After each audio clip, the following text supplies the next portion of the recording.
اور مذاکرات جب وہ پورے نہیں ہو سکے, وہاں پر ڈیڈ لاک آ گیا, گورنمنٹ نے ٹائم مانگ لیا, جیک ٹائم نہیں دینا چاہتی تھی, تو اس کے بعد اچانک سے جو جیک ہے وہ دہشت گرد ڈکلیئر ہوگی, اس کو جو ہے وہ کالعدم قرار دے دیا گیا, اور پھر وہاں سے بھارتی کرنسی بھی برآمد ہونا شروع ہو گئی, لوگ بھی پکڑے جانا شروع ہو گئے, ان کے تانے بانے بھی بھارت سے ملنا شروع ہو گئے. تو اس طرح کی چیزیں جو ہیں وہ ہم یہ پرانا ایک اسکرپٹ بھی دیکھتے آئے ہیں پاکستان کے اندر. اور میں ایک بلکہ یہ جیک کی جو شوکت صاحب ہیں, ان کی میں ایک ویڈیو بھی دیکھ رہا تھا, یہ خطاب کر رہے تھے کہ یہاں پر کوئی ڈائریکٹر آیا ہے,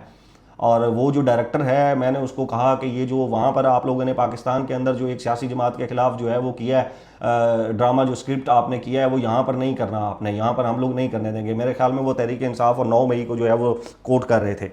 بہرحال اب اس کے اندر جتنی بھی چیزیں ہیں, یہ ایک فیصل راٹھور صاحب کی میں آپ کو ایک جو ہے وہ چیزیں بتاؤں کہ فیصل راٹھور صاحب جو پرائم منسٹر ہیں اس وقت آزاد جموں کشمیر کا, میں دیکھ رہا تھا طلعت حسین صاحب کے ساتھ سما ٹی وی کے اوپر وہ پروگرام کر رہے تھے, اور اس کے اندر وہ یہ کہہ رہے تھے کہ ہم ابھی بھی ان لوگوں سے بات چیت کرنا چاہتے ہیں, اور ہم جو ہے وہ ان سے بات چیت کرنا چاہتے ہیں, یہ ہمارے اپنے لوگ ہیں. ابھی وہ یہ بات چیت کر ہی رہے تھے کہ طلعت حسین صاحب نے اپنے جو ہے وہ موبائل میں ان کو میسج آیا مقتدرہ حلقوں سے, وہ آپ سمجھدار ہیں, آپ کو بہتر پتہ ہے, تو وہاں سے میسج آیا, انہوں نے بتایا جی مجھے ابھی میسج آیا کہ یہ 3 پوائنٹس کے اوپر کبھی بھی کوئی بھی جو ہے وہ بات چیت نیگوشیشن نہیں ہوگی. ایک تو 12 سیٹوں کے اوپر کوئی بھی بات نہیں مانی جائے گی, دوسرا یہ جو جیک جوائنٹ عوامی ایکشن کمیٹی ہے, اس کے جو رنگ لیڈر ہیں ان سے کوئی بھی بات چیت نہیں ہوگی, اور تیسرا یہ کہ 172 ایف آئی آر جو پرانی ایف آئی آر تھیں ان کو بھی ری انسٹیٹ کر دیا گیا ہے, یعنی کہ وہ دوبارہ بحال ہو گئی ہیں. جن کے اوپر جہاں مقدمات ہیں ان کے اوپر ان کی گرفتاریاں بھی ہوں گی, ظاہر سی بات ہے ان کے اوپر مقدمات بھی چلائے جائیں گے. تو جتنی بھی گورنمنٹ کی طرف سے اے جی کے کی طرف سے جو مذاکرات کے اندر چیزیں جو کچھ بہتر بھی ہو گئی تھی, وہ بھی ان کے بقول طلعت حسین صاحب کے بقول کہ اب ان کے اوپر بات چیت نہیں ہوگی. اب بی بی سی کے اوپر بھی میں دیکھ رہا تھا 8 جون کا, میں فیصل راٹھور صاحب کے بارے میں دیکھ رہا تھا کہ جی وہ بھی یہی بات کر رہے ہیں کہ ہم نے یہاں پر بیٹھ کے بات چیت کرنی ہے, اور ہم چاہتے ہیں کہ ان لوگوں کے ساتھ ہماری بات چیت ہو, یہ بھی ہمارے اپنے لوگ ہیں, یہ بھی ہمارے اپنے کشمیری ہیں. جبکہ جیک کی طرف سے جو میں سوشل میڈیا کے اوپر بیانات دے رہا ہوں وہ ایک ہی بات کر رہے ہیں کہ گولی کیوں چلائی, بندہ کیوں مارا, بندے کیوں مارے, بندے کیوں شہید ہوئے. اب دونوں طرف سے اگر ہم دیکھا جائے کہ تو جو میری نظر میں ہے, اب آپ اگر میرا انالیسس پوچھیں تو مجھے ٹیبل ٹاک ہی نظر میں آتا ہے. اگر جیک کو ایسا لگتا ہے کہ وہ ریاست کو گرا لے گی یا ریاست کے اوپر وزن اپنا ڈالے گی, تو ایسا ہوتا نظر نہیں آتا. پوری دنیا میں کہیں بھی ریاست سے ٹکراؤ کے بعد کوئی بھی جو ہم نے آپ دیکھیں کہ کوئی کمیٹی ہو یا کوئی بھی جو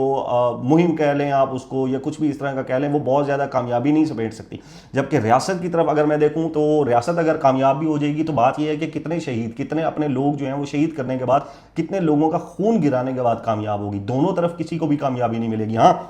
اگر ریاست یہ سوچ بیٹھی ہے کہ اس نے اب جیک کو بالکل ختم کر دینا ہے اور ان کا بالکل نام و نشان ختم کر دینا ہے, تو پھر اس میں بھی خون کی ہولی کھیلی جائے گی. اور اگر جیک یہ تصور کر بیٹھی ہے کہ وہ ریاست کو بالکل پروٹیسٹ کر کے اور اپنا احتجاج کر کے یا سب کچھ بند کر کے وہ ریاست کو نیچے کر لے گی, تو اس کے اندر بھی پھر خون کی ہولی کھیلی جائے گی. پھر دونوں طرف سے جو فائدہ ہے وہ کسی کا بھی نہیں ہوگا. بہرحال ریاست سے ٹکرانا میری سمجھ سے جو ہے وہ باہر ہوتا ہے. اب دیکھیں میں کیوں کہہ رہا ہوں کہ میری سمجھ سے باہر ہے, یہ ایک آئینی کام ہے. یہ جو 12 سیٹیں ہیں ان کو پروٹیسٹ کے ذریعے یا ان کو احتجاج کے ذریعے جیک یہ کہہ رہی ہے کہ وہ اپنا یہ مطالبہ منوا لے, جبکہ اسٹیٹ یہ کہہ رہی ہے کہ یہ ایک آئینی کام ہے, اور اس آئینی کام کے لیے گورنمنٹ کے جو لوگ ہیں جو گورنمنٹ میں بیٹھے ہوئے ہیں وہ ایک آئینی ترمیم کر دیں گے اس کے اندر, اور یہ 12 سیٹیں ختم ہو جائیں گی. اس سے پہلے یہ جو 12 سیٹیں ہیں ان کے اندر جو میری اطلاعات ہیں وہ 6 سیٹوں کے اوپر بھی بات ہو گئی تھی کہ 6 سیٹیں جو ہے وہ اندر لے آتے ہیں, 6 سیٹوں کو باہر رہنے دیتے ہیں. اس طرح کی چیزیں بھی اس کے اندر جو ہے وہ چلتی جا رہی تھی. لیکن ابھی جو ہے وہ اسٹیٹ تھوڑا سا بہت زیادہ سختی کا جو ہے وہ مظاہرہ کر رہی ہے, کیونکہ اسٹیٹ یہ کہتی ہے کہ یہ لوگ اب شرپسند ہو چکے ہیں, یہ لوگ اب جو ہے وہ فساد پھیلا رہے ہیں اور گمراہ کر رہے ہیں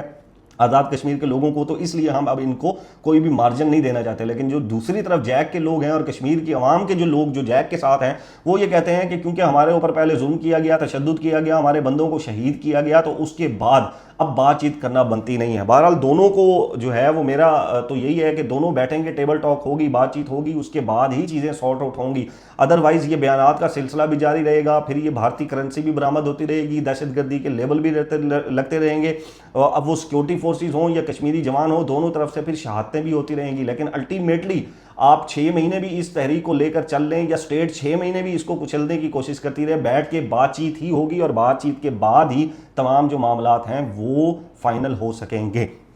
کشمیر سے آگے جو ہے وہ ہم چلتے ہیں, تو ہمارے دوست ہیں, سینئر صحافی ہیں, دوست تو نہیں میرے سینئر ہیں, منیف فاروق صاحب. منیف فاروق صاحب کی الیکشن سے پہلے میں ایک ویڈیو دیکھ رہا تھا جس کے اندر وہ یہ فرما رہے تھے کہ ان لوگوں نے یہ طے کر لیا ہے کہ تحریک انصاف کو گلگت کے اندر یا آزاد کشمیر کے اندر کوئی بھی حصہ نہیں ملے گا, یعنی کہ کوئی بھی ان کو جو سیٹس ہیں وہ نہیں ملیں گی.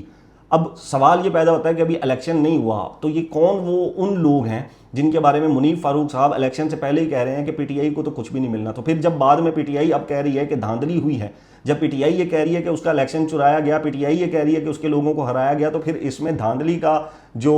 رولا ڈالا ہوا ہے اس کو پھر غلط تو نہیں کہا جا سکتا. اور پھر یہ کون سے لوگ ہیں جو الیکشن سے پہلے طے کر لیتے ہیں؟ وہی لوگ ہیں جو ہائیبریڈ پرو میکس کا نظام چلا رہے ہیں. ظاہر سی بات ہے وہ اسٹیبلشمنٹ ہے. تو اسٹیبلشمنٹ نے یہ طے کر لیا ہے کہ پی ٹی آئی کو گلگت کے اندر اور آزاد کشمیر کے اندر سیٹس نہیں دی جائیں گی. اب کی جو ویڈیو ہے, ابھی جو میں ریسنٹ ویڈیو دیکھ رہا تھا اس کے اندر میں یہ دیکھ رہا تھا کہ منیف فاروق صاحب فرما رہے ہیں کہ میں نون لیگ کو جو ہے وہ پتہ نہیں کس نے مشورہ دیا کہ یہ نواز شریف صاحب کو وہاں پر لے کر چلے گئے, لیکن ان کو وہاں پر کوئی بھی ووٹنگ نہیں ملی, جبکہ وہاں پر عوام نے جو فیصلہ ہے وہ پیپلز پارٹی کے حق میں کیا ہے. دو بیانات ہیں. پہلے بیانات میں منیف فاروق صاحب فرما رہے ہیں کہ انہوں نے طے یہ کر لیا ہے کہ پی ٹی آئی کو انہوں نے کچھ بھی نہیں دینا. دوسرے میں یہ کہہ رہے ہیں کہ عوام نے پیپلز پارٹی کے حق میں جو ہے وہ فیصلہ کر دیا. منیف فاروق صاحب سے اتنا سوال ہے کہ جب انہوں نے طے کر لیا کہ پی ٹی آئی کو کچھ نہیں دینا, پیپلز پارٹی اور نون لیگ کو دینا ہے, تو بیچ میں عوام کہاں سے آ گئی ہے؟ بیچ میں عوامی الیکشن کہاں سے آ گیا؟ بیچ میں عوامی رائے یا عوامی ووٹ کہاں سے آ گیا ہے؟ جب پہلے ہی آپ یہ بتا چکے ہیں کہ یہ الیکشن جو ہے وہ پی ٹی آئی کو نہیں ملنا, پیپلز پارٹی نون لیگ کے درمیان میں جا کر گیم بنے گی, تو اب آپ یہ کیسے کہہ سکتے ہیں کہ لوگوں نے, وہاں کے لوگوں نے پیپلز پارٹی کو چن لیا اور انہوں نے اڑتا ہوا تیر لے لیا؟ انہوں نے کہا نہیں, تیر ہمیں چاہیے. اور کراچی کے اندر جتنی ترقی ہو رہی ہے, کراچی کے اندر جو بہترین جو سڑکوں کا نظام ہے, جو ہیلتھ کا نظام ہے, جو ایجوکیشن کا نظام ہے, کراچی جو کرپشن فری ہے, ہم چاہتے ہیں گلگت کے اندر بھی ایسا ہو. کراچی میں جس طرح پانی کی بہاریں ہیں, اس طرح گلگت والے بھی چاہتے ہیں کہ ان کی آبشاروں کا پانی, ٹینکر مافیا گلگت والے لوگوں کو ان کی آبشاروں کا پانی بیچے. تو مبارک ہو پھر گلگت والوں کو اور ان منیف فاروق صاحب کو, جن کو انہوں نے بتایا کہ ہم نے یہ طے کر لیا کہ ہم نے پی ٹی آئی کو اب کچھ بھی نہیں دینا. عجیب گجنی قسم کے یہ جو ہے وہ لوگ ہیں جو پہلے ولاگ میں کچھ اور بات کرتے ہیں اور دوسرے ولاگ میں بات کرتے ہیں کہ جی اب تو یہ ہو گیا, عوامی لوگوں نے یہ ووٹ دے دیا. تو گجنی میں نے ان کا اس لیے نام رکھا, بھائی پہلے میں جب کہا کہ انہوں نے طے کر لیا کہ نہیں دینا اور پیپلز پارٹی اور نون لیگ کو دینا ہے, جب طے کر لیا تو پھر دوسرے میں یہ کیوں کہہ رہے ہو کہ عوامی لوگوں نے یا ووٹ نے, انہوں نے انتخاب کیا کہ ہم نے پیپلز پارٹی کا جو ہے وہ انتخاب کرنا ہے؟ تو عوام کہاں سے بیچ میں آ گئی؟ گجنی مت بنے. پہلا ولاگ یاد رکھیں اور دوسرے میں بھی وہی بولیں کہ پہلے سے طے شدہ تھا, کوئی عوامی ووٹ نہیں تھی, کوئی عوامی الیکشن نہیں تھا, کچھ بھی اس کے اندر چیزیں جو ہیں وہ نہیں تھیں. بہرحال جی, اب ایک کوٹ لکھپت سے خط فلک جاوید کا, یہ عمر صاحب ہیں, انہوں نے ایک خط سوشل میڈیا کے اوپر شیئر کیا اور اس کے اندر یہ دعویٰ کیا جا رہا ہے, فلک جاوید صاحبہ کی طرف سے یہ کہا گیا ہے کہ یہ جو خط ہے, یہ میں اس لیے لکھ رہی ہوں کیونکہ کوٹ لکھپت کے اوپر خواتین جو ہیں,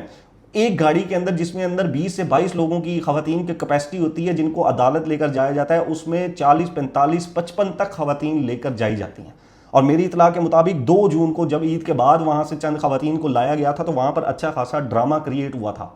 وہاں پر خواتین کو جب بھیڑ بکریوں کی طرح 50-55 خواتین کو اتنی جون کی گرمی میں جب لایا جا رہا تھا, تو وہاں پر خواتین نے پروٹیسٹ کیا تھا اور ایک اہلکار نے ایک خاتون کو تھپڑ بھی مارا تھا اور ان کو گھسیٹ کے گاڑی میں بھی ڈالا تھا, ان کو پکڑ کے گھسیٹا بھی گیا تھا. اور فلک جاوید صاحب اس کا نام عابد بتا رہی ہیں کہ جنہوں نے ایک خاتون کو گھسیٹا تھا. اور ساتھ ہی یہ بھی میری اطلاعات ہیں کہ ایک معصوم بچہ بھی بے ہوش ہوا تھا. اور ابھی جب 2 جون کو یہ گاڑیاں عدالت آئی تھی, یہ ایک گاڑی جب آئی تھی اتنی خواتین کو بھر کے بھیڑ بکریوں کی طرح, تو ایک حاملہ خاتون بھی بے ہوش ہو گئی تھی. فلک جاوید نے یہ پروٹیسٹ جج صاحبان کے سامنے بھی کیا تھا, ضلع کچہری کے اندر بھی کیا تھا اور سیشن کے اندر بھی کیا تھا. وہاں پر جج صاحب نے RI جو ہیں ان کو بھی یہ تنبیہ کی تھی کہ یہ اس طرح مت کریں, یہ بھیڑ بکریاں نہیں ہیں. ایک گاڑی کے اندر اگر 20 خواتین 22 خواتین کی کیپیسٹی ہے تو اتنا ہی لایا جائے, تو وہاں پر ان کو یقین دہانی بھی کرائے گی, لیکن اس کے اوپر عمل کچھ بھی نہیں ہوا.